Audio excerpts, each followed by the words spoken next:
Sahabat setia Gowor yang dikasihi Tuhan, Shalom. Hari ini adalah Senin 25 November 2024. Kita mengawali pekan ini dengan penuh rasa syukur dan kita mau katakan I love Monday. Hari ini kita akan menimba inspirasi hidup dari kabar sukacita Tuhan yang diambil dari Injil Lukas 21 ayat 1 sampai dengan 4. Kita siapkan hati kita. Haleluya, haleluya, haleluya, haleluya. Berjaga-jaga dan bersiap-siaplah, sebab anak manusia datang pada saat yang tidak kalian duga.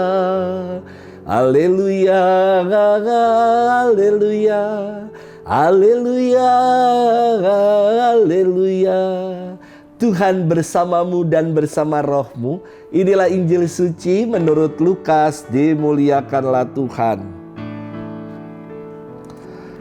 Di bait Allah, tatkala mengangkat muka, Yesus melihat orang-orang kaya memasukkan persembahan mereka ke dalam peti persembahan. Ia melihat juga seorang janda miskin memasukkan 2 peser ke dalam peti itu. Maka Yesus berkata, Aku berkata kepadamu, sesungguhnya janda miskin ini memberi lebih banyak daripada semua orang itu. Sebab mereka semua memberikan persembahannya dari kelimpahannya. Tetapi janda ini memberikan dari kekurangannya, bahkan ia memberikan seluruh nafkahnya. Demikianlah sabda Tuhan. Terpujilah Kristus. Sahabat setia Gowor yang dikasihi Tuhan, Shalom. Pernah suatu kali ada seorang anak. Dia terbiasa setiap kali misa, mama papanya akan memberikan 2 uang untuk dimasukkan dalam 2 kantong kolekte. Dalam kolekte 1 dan dalam kolekte yang kedua yang biasa dikhususkan bagi operasional gereja. Namun kini di gereja saya tidak ada kolekte kedua lagi. Maka anak ini yang terbiasa masukin 2 kantong, kini bingung ketika kantongnya hanya tinggal 1. Selesai misa, ia bawa uang itu dan ia bilang kepada saya, Romo, tadi kantongnya yang 1 tidak ada. Jadi uang kolektenya belum saya masukkan, titip Romo untuk masukkan. Istimewa sekali. Anak yang polos, yang ingin mempersembahkan yang terbaik bagi Tuhan. Sahabat setia Gowor yang dikasihi Tuhan. Firman Tuhan hari ini mengisahkan tentang persembahan yang diberikan orang-orang kaya. Beda sekali dengan persembahan yang diberikan oleh janda miskin. Kisahnya menarik karena orang-orang kaya memberikan persembahan yang banyak jumlahnya. Sementara orang miskin, si janda miskin ini hanya memberikan 2 peser yang nilainya 1 duit ke dalam kotak persembahan.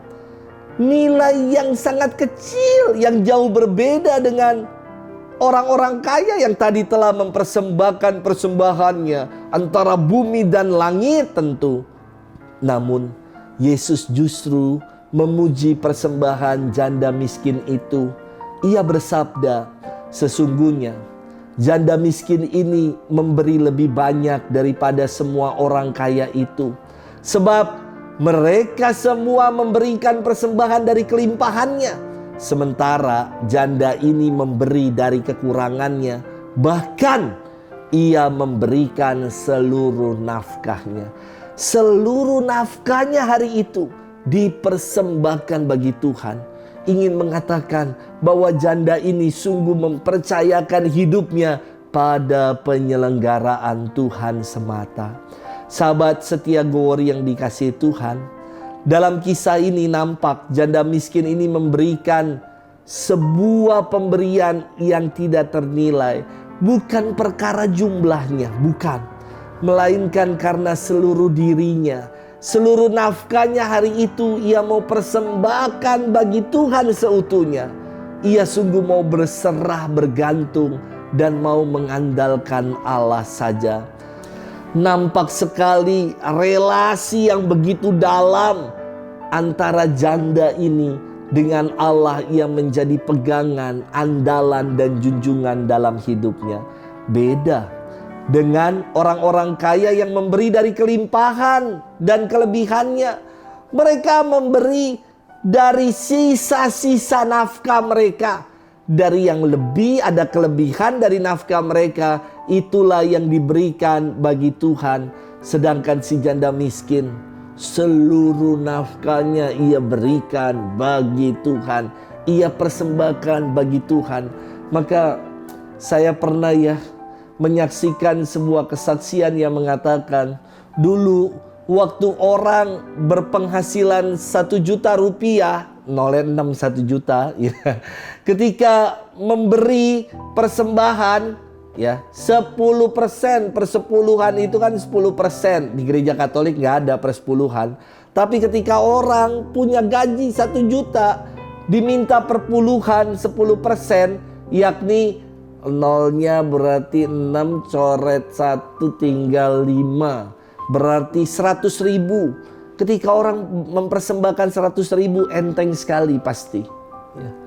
Namun ketika orang sudah mencapai gaji atau punya penghasilan 1 miliar yang nolnya ada 9, dan harus mempersembahkan 10 persepuluhan itu, nilainya sebesar 100 juta. Orang akan mikir-mikir rasanya. Maka syukur di dalam gereja Katolik bukan soal nilai atau jumlahnya, tetapi intensi, niatnya, persembahan diri sepenuhnya yang berkenan di hadapan Tuhan. Melalui firman Tuhan hari ini menjadi jelas apa yang dikatakan dalam pepatah Latin, non multa sed multum. Bukan soal jumlahnya berapa, tetapi kualitasnya, mutunya yang mau diberikan.